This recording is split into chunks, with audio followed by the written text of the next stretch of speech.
Hello and good afternoon. I really do start this every single time. It is the weekend of Halloween over here, Friday. How are y'all doing? I'm feeling pretty good today. I think I've mentioned before that I've been kind of in a slump. I feel myself pulling out of that slump a little bit. I don't know that I've done anything specifically to help with that, but I mean, it's good to reflect that I am feeling a little better, right? Right? Um, I wanted to give a shout out to who? All my friends in India. Say what? The population that I have listening to me over in India is the second largest population of listeners in any given country in the world. Isn't that crazy? So, to all my listeners from India, hi. I wish I knew how to say hello, but I know that English is spoken by most people in India. Did you know that? Yes, they're fluent in English. Almost everybody. Interesting. So the next time you meet someone from India and you're like, hello, know that they probably know exactly what you're saying and you don't need to like talk down to them, explain what you're saying. You know what I mean? Highly educated people. Hello and welcome. Okay, we are on to chapter 33. What's going to happen next? I don't know. Chapter 33. When Mr. St. John went, it was beginning to snow. The wailing storm continued all night. The next day a keen wind brought fresh and blinding falls. By twilight the valley was drifted up and almost impassable. I had closed my shutter, laid a mat to the door to prevent the snow from blowing in under it, trimmed my fire, and after sitting nearly an hour on the hearth listening to the muffled fury of the tempest, I lit a candle, took down Marmion, and beginning, day set on Norham's castled steep, and Tweed's fair river broad and deep, and Cheviot's mountains lone, the massive towers, the donjon keep, the flanking walls that round them sweep in yellow lustre shone. I soon forgot storm in music. I heard a noise. The wind, I thought, shook the door. No, it was St. John Rivers, who, lifting the hatch, came in out of the frozen hurricane, the howling darkness, and stood before me. The cloak that covered his tall figure was all white as a glacier. I was almost in consternation, so little had I expected any guest from the blocked-up vale that night. "Any ill news?" I demanded. "Has anything happened?" "No. How very easily alarmed you are," he answered, removing his cloak and hanging it up against the door, towards which he began coolly, pushed the mat with its entrance he had arranged. He stamped the snow from his boots. "I shall sully the purity of your floor," said he, "but you must excuse me for once." Then he approached the fire. "I have had hard work to get here, I assure you," he observed as he warmed his hands over the flame. "One drift took me up to the waist. Happily the snow is quite soft yet." "But why are you come?" I could not forbear saying. "Rather an inhospitable question knew you to put a visitor. But since you ask it, I answer simply to have a little talk with you. I got tired of my mute books and empty rooms.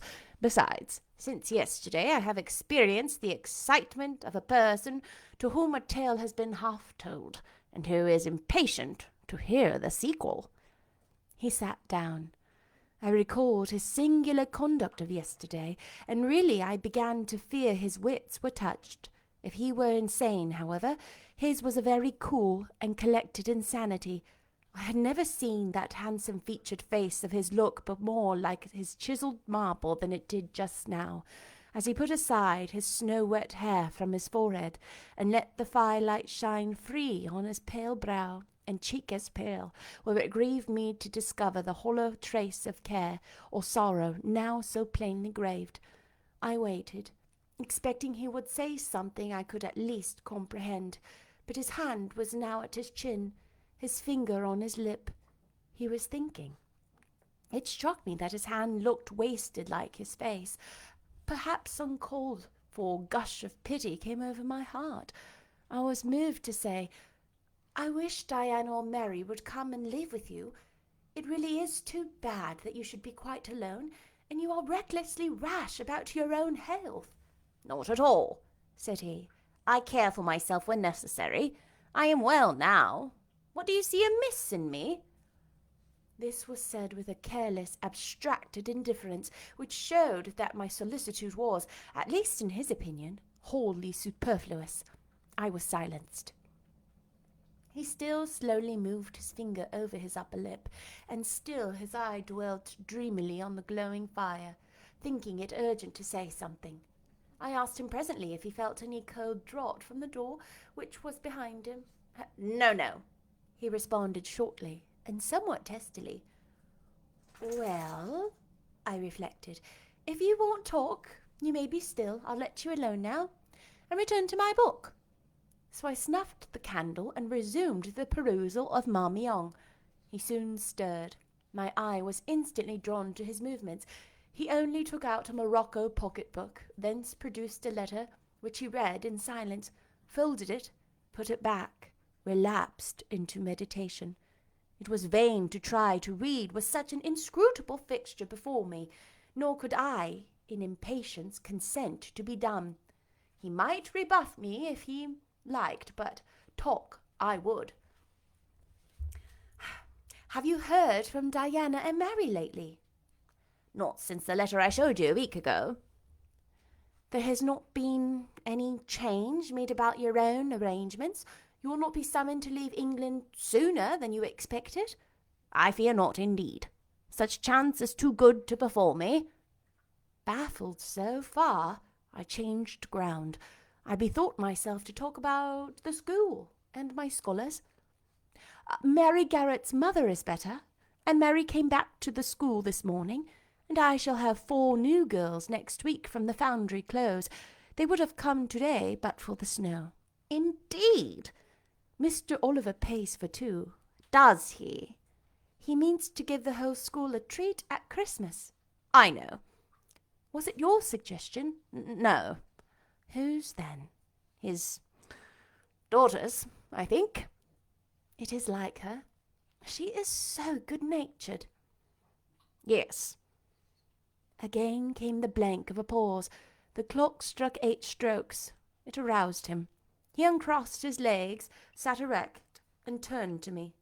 "Leave your book a moment and come a little nearer to the fire," he said. Wondering, and of my wonder finding no end, I complied. "Half an hour ago," he perused, "I spoke of my impatience to hear the sequel of a tale. On reflection, I find the matter will be better managed by my assuming the narrator's part and uncoverting you into the listener. Before commencing, it is but fair to warn you that the story will sound somewhat hack-eyed in your ears, but still details often regain a degree of freshness when they pass through new lips. For the rest, whether trite or novel, it is short. 22 years ago, a poor curate, never mind his name at this moment, fell in love with a rich man's daughter. He fell in love with them, and married him against the advice of all her friends, who consequently disowned her immediately after the wedding. Before 2 years passed, the rash pair were both dead, and laid quietly side by side under one slab. I have seen their grave. It formed part of the pavement of a huge churchyard surrounding the grim, soot-black old cathedral of an overgrown manufacturing town in Blankshire.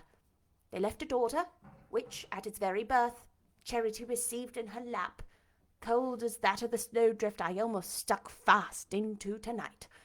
Charity carried the friendless thing to the house of its rich maternal relations. It was reared by an aunt-in-law called, I come to names now, Mrs. Reed of Gateshead. You start. Did you hear a noise? I dare say it is only a rat scrambling along the rafters of the adjoining schoolroom. It was a barn before I had it repaired and altered, and barns are generally haunted by rats. To proceed. Mrs. Reed kept the orphan 10 years. Whether it was happy or not with her, I cannot say, never having been told. But at the end of that time she transferred it to a place you know, being no other than Lowood School, where you so long resided yourself. It seems her career there was very honourable. From a pupil she became a teacher, like yourself. Really, it strikes me there are parallel points in her history and yours. She left it to be a governess. There again, your fates were analogous. She undertook the education of the ward of a certain Mr. Rochester. Mr. Rivers, I interrupted. I can guess your feelings, he said, but restrain them for a while. I have nearly finished. Hear me to the end. Of Mr. Rochester's character I know nothing, but the one fact that he professed to offer honourable marriage to his young girl, and that at the very altar she discovered he had a wife yet alive, though a lunatic. What his subsequent conduct and proposals were is a matter of pure conjecture, but when an event transpired which rendered inquiry from the governess necessary, it was discovered she was gone. No one could tell when, where, or how. She had left Thornfield Hall in the night. Every research after her cause had been in vain. The country had been scoured far and wide. No vestige of information could be gathered respecting her. Yet that she should be found is become a matter of serious urgency. Advertisements have been put in all the papers. I myself have received a letter from one Mr. Briggs, a solicitor, communicating the details I have just imparted. Is it not an odd tale? Just tell me this, said I. Since you know so much, you surely can tell me. What of Mr. Rochester? How and where is he? What is he doing? Is he well? I am ignorant of all concerning Mr. Rochester. The letter never mentions him, but to narrate the fraudulent and illegal attempt I have averted to. You should rather ask the name of the governess, the nature of the event which requires her appearance. Did no one go to Thornfield Hall, then? Did no one see Mr. Rochester? I suppose not. But they wrote to him? Of course. And what did he say? Who has his letters? Mr. Briggs intimates that the answer to his application was not from Mr. Rochester, but from a lady. It was signed Alice Fairfax. I felt cold and dismayed. My worst fears, then, were probably true. He had in all probability left England and rushed in reckless desperation to some former haunt on the continent. And what opiate for his severe sufferings, what object for his strong passions had he sought there? I dared not answer the question. Oh, my poor master, once almost my husband, whom I had often called my dear Edward. He must have been a bad man, observed Mr. Rivers. You don't know him. Don't pronounce an opinion upon him, I said. Very well, he answered quietly, and indeed my head is otherwise occupied than with him. I have my tale to finish. Since you won't ask the governess's name, I must tell it to you of my own accord. Stay! I have it here. It is always more satisfactory to see important points written down, fairly committed to black and white. And the pocket-book was again deliberately produced, open, sought through. From one of its compartments was extracted a shabby slip of paper, hastily torn off. I recognized it in its texture and its stains of ultramarine and lake and vermilion, the ravished margin of the portrait corner. He got up, held it close to my eyes, and I read, traced in Indian ink in my own handwriting, the words Jane Eyre, the work doubtless of some moment of abstraction. Briggs wrote to me of a Jane Eyre, he said. The advertisements demanded a Jane Eyre. I knew a Jane Elliot. I confess I had my suspicions, but it was only yesterday afternoon they were at once resolved into certainty. You own the name and renounce the alias? Yes. But where is Mr. Briggs? He perhaps knows more of Mr. Rochester than you do. Briggs is in London. I should doubt his knowing anything at all about Mr. Rochester. It is not in Mr. Rochester he is interested. Meantime, you forget essential points in pursuing trifles. You do not inquire why Mr. Briggs sought after you, what he wanted with you. Well, what did he want? Merely to tell you that your uncle, Mr. Eyre of Madeira, is dead, that he has left you all of his property, and that you are now rich. Merely that. Nothing more. I? Rich? Yes, you rich. Quite an heiress. Silence succeeded. You must prove your identity, of course, resumed St. John presently, a step which no difficulties. You can then enter on immediate possession. Your fortune is vested in the English funds. Briggs has the will and the necessary documents. Here was a new card turned up. It is a fine thing, reader, to be lifted in a moment from indigence to wealth. A very fine thing, but not a matter one can comprehend or consequently enjoy all at once. And then there are other chances in life far more thrilling and rapture-giving. This is solid, an affair of the actual world, nothing ideal about it. All its associations are solid and sober, and its manifestations are the same. One does not jump and spring and shout hurrah at hearing one has got a fortune. One begins to consider responsibilities and to ponder business.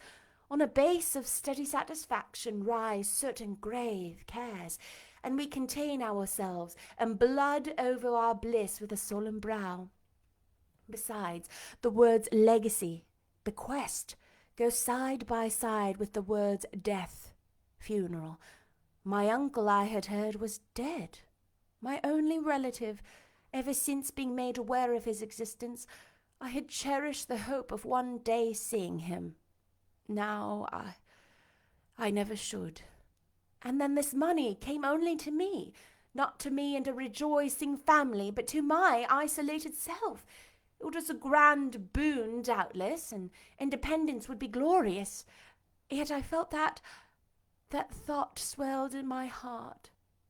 You unbend your forehead at last, said Mr. Rivers. I thought Medusa had looked at you, and that you were turning to stone. Perhaps now you will ask how much you are worth? How much I am worth? Oh, a trifle. Nothing, of course, to speak of. 20,000 pounds, I think they say, but what is that? 20,000 pounds. Here was a new stunner. I had been calculating on 4,000 or 5,000. This news actually took my breath for a moment. Mr. St. John, whom I had never heard laugh before, laughed now.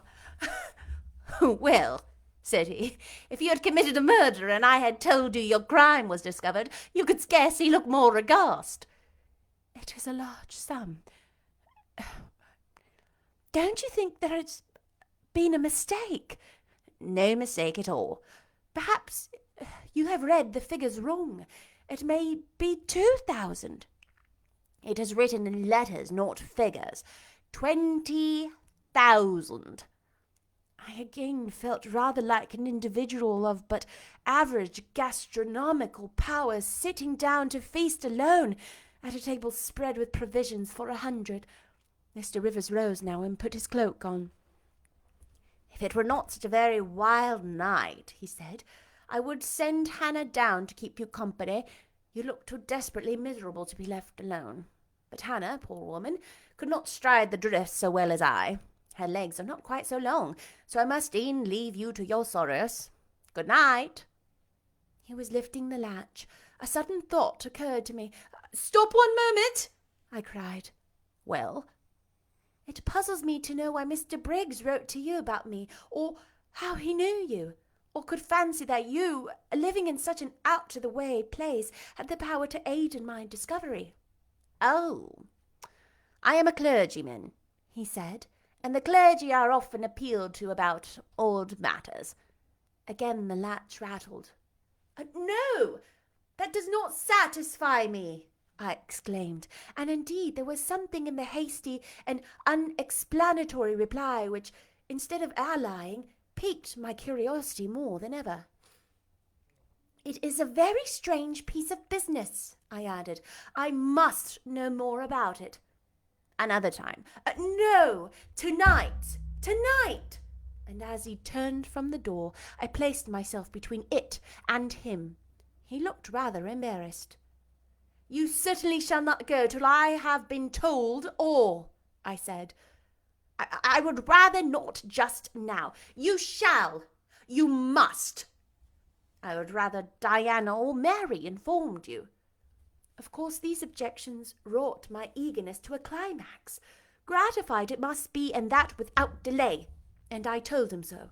But I apprised you that I was a hard man, said he, difficult to persuade. And I am a hard woman, impossible to put off. And then, he pursued, I am cold, no further infects me. Whereas I am hot, and fire dissolves ice. The blaze there has thawed all the snow from your cloak. By the same token, it has streamed onto my floor, and made it like a trampled street. As you hope ever to be forgiven, Mr. Rivers, the high crime and misdemeanour of spoiling a sanded kitchen, tell me what I wish to know. Well, then, he said, I yield, if not your earnestness, to your perseverance. A stone is worn by continual dropping. Besides, you must know some day as well as later. Your name is Jane Eyre. Of course, that was all settled before. You are not perhaps aware that I am your namesake?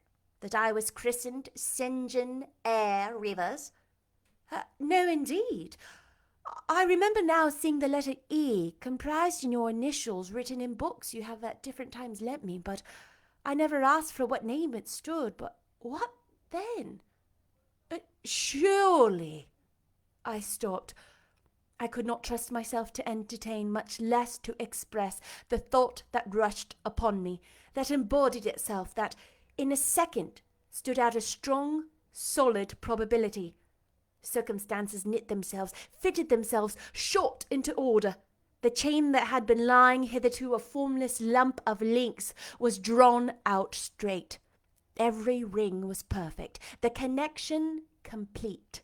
I knew by instinct how the matter stood before St. John had said another word, but I cannot expect the reader to have the same intuitive perception, so I must repeat his explanation. My mother's name was Eyre.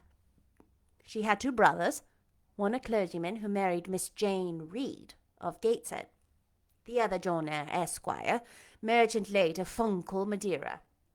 Mr. Briggs, being Mr. Eyre's solicitor, wrote to us last August to inform us of our uncle's death, and to say that he had left his property to his brother, the clergyman's orphan daughter, overlooking us in consequence of a quarrel never forgiven between him and my father.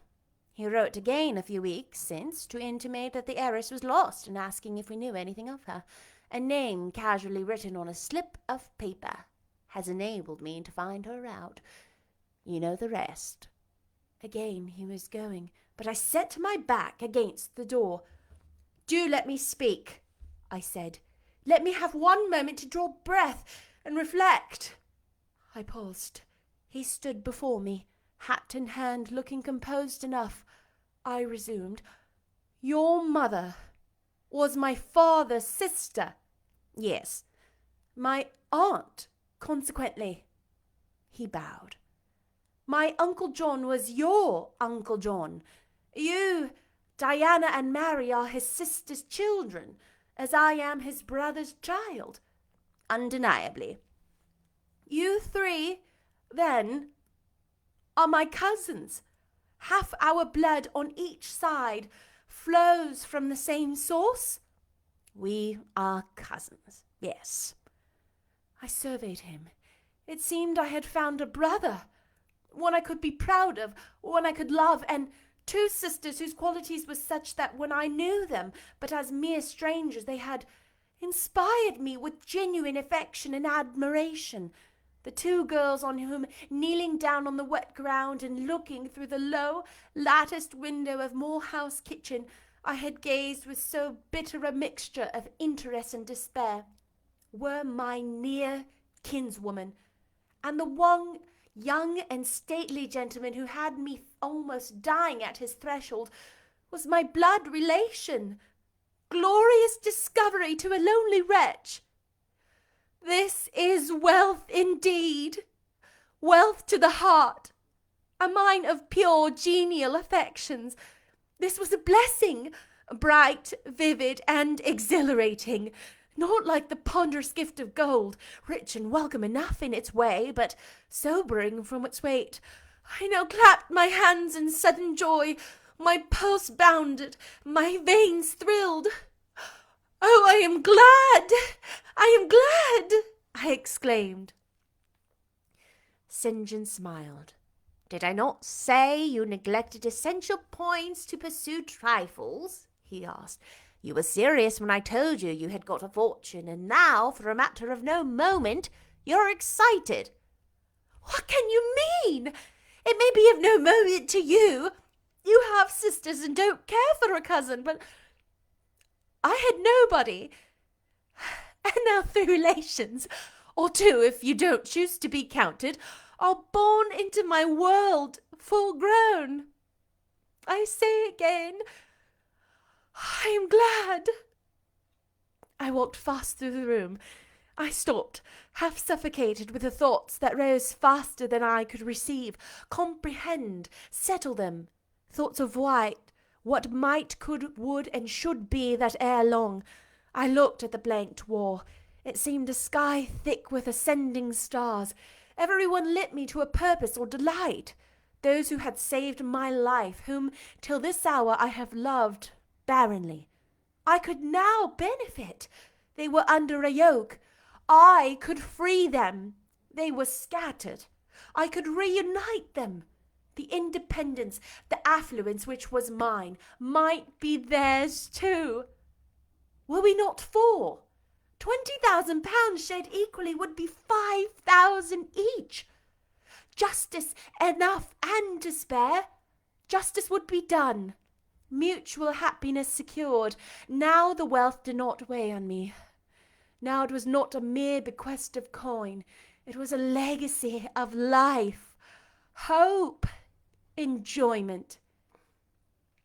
How I looked while these ideas were taking my spirit by storm, I cannot tell, but I perceived soon that Mr. Rivers had placed a chair behind me and was gently attempting to make me sit down on it. He also advised me to be composed. I scorned the insinuation of helplessness and distraction, shook off his hand, and began to walk about again. "Write to Diana and Mary tomorrow," I said, "and tell them to come home directly. Diana said they would both consider themselves rich with £1,000, so with 5,000 they will do very well." "Tell me where I can get you a glass of water," said St. John. "You must really make an effort to tranquilize your feelings." "Nonsense! And what sort of an effect will the bequest have on you? Will it keep you in England, induce you to marry Miss Oliver and settle down like an ordinary mortal?" "You wonder. Your head becomes confused. I have been too abrupt in communicating the news. It has excited you beyond your strength." "Mr. Rivers, you quite put me out of patience. I am rational enough. It is you who misunderstand, or rather who affect to misunderstanding." "Perhaps if you explained yourself a little more fully, I should comprehend better." "Explain? What is there to explain? You cannot fail to see that £20,000, the sum in question divided equally between the nephew and 3 nieces of our uncle, will give 5,000 to each. What I want is what you should write to your sisters and tell them of the fortune that has accrued to them." "To you, you mean?" "I have intimated my view of the case. I am incapable of taking any other. I'm not brutally selfish, blindly unjust, or unfiendishly ungrateful. Besides, I am resolved I will have a home and connections. I like Moor House, and I will live at Moor House. I like Diana and Mary, and I will attach myself for life to Diana and Mary. It would please and benefit me to have £5,000. It would torment and oppress me to have £20,000. It would torment and oppress me, and I would never feel that I had served justice, though it might in law. I abandon to you, then, what is absolutely superfluous to me. Let there be no opposition. Let no discussion about it. Let us agree amongst each other and decide the point at once." "This is acting on first impulses. You must take days to consider such a matter, ere your word can be regarded as valid." "Oh, if all you doubt is my sincerity, I am easy. You see the justice of the case?" "I do. see a certain justice, but it is contrary to all custom. Besides, the entire fortune is your right. My uncle gained it by his own efforts. He was free to leave it to whom he would. He left it to you. After all, justice permits you to keep it. You may, with a clear conscience, consider it absolutely your own." "With me," said I, "it is fully as much a matter of feeling as of conscience. I must indulge my feelings. I so seldom have had an opportunity of doing so. Were you to argue, object, and annoy me for a year, I could not forego the delicious pleasure of which I have caught a glimpse, that of repaying in part a mighty obligation, and winning to myself lifelong friends." "You think so now," rejoined St. John, "because you do not know what it is to possess, nor consequently to enjoy wealth. You cannot form a notion of the importance of £20,000 would give you, of the place it would enable you to take in society, of the prospects it would open to you. You cannot, and you," I interrupted, "cannot at all imagine the craving I have for a paternal and sisterly love. I never had a home. I never had brothers or sisters. I must and will have them now. You're not reluctant to admit me and my own, are you?" "Jane, I will be your brother. My sisters will be your sisters, without stipulating for this sacrifice or your just rights." "Brother? Yes, at a distance of 1,000 leagues. Sisters? Yes, a slaving amongst strangers. I, wealthy, gorged with gold I never earned and do not merit. You, penniless. Famous equality and fraternization, close union, intimate attachment." "But, Jane, your aspirations after family ties and domestic happiness may be realized otherwise than by means you contemplate. You may marry." "Nonsense again! Marry! I don't want to marry and never shall marry." "That is saying too much. Such hazardous affirmations are a proof of the excitement under which you labor." "It is not saying too much. I know what I feel, and how averse are my inclinations to the bare thought of marriage. No one would make me take for love, and I will not be regarded in the light of a mere money speculation. I do not want a stranger, unsympathizing alien, different from me. I want my kindred, those with whom I have full fellow feeling. Say again you will be my brother. When you uttered the words, I was satisfied, happy. Repeat them if you can. Repeat them sincerely." "I think I can. I know I have always loved my own sisters, and I know on what my affection for them is grounded. Respect for their worth and admiration for their talents. You too have principle in mind. Your tastes and habits resemble Diana's and Mary's. Your presence is always agreeable to me. In your conversation I have already for some time found a solitary salutation. I feel I can easily and naturally make room in my heart for you as my third and youngest sister." "Thank you. That contents me for tonight. Now you had better go, for if you stay longer you will perhaps irritate me afresh, and by some mistrustful scruple." "And the school, Miss Eyre? It must now be shut up, I suppose?" "No, I will retain my post of mistress till you get a substitute." He smiled approbation. We shook hands, and he took leave. I need not narrate in detail the further struggles I had, and arguments I used to get matters regarding the legacy settled as I wished.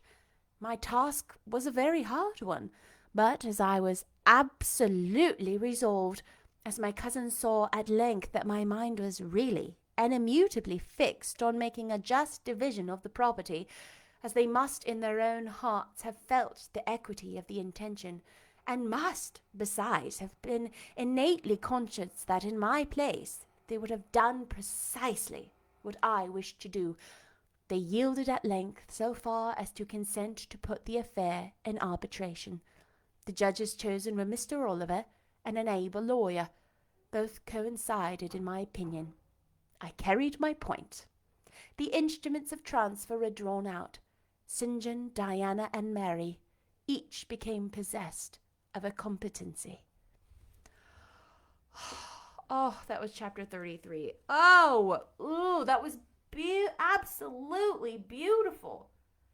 There have been, I'd say, maybe 4 or 5 chapters in this book that have gotten me teary, and just the sincerity, the passion, the relation that I feel on behalf of the characters, or I feel as I'm imagining myself as these characters.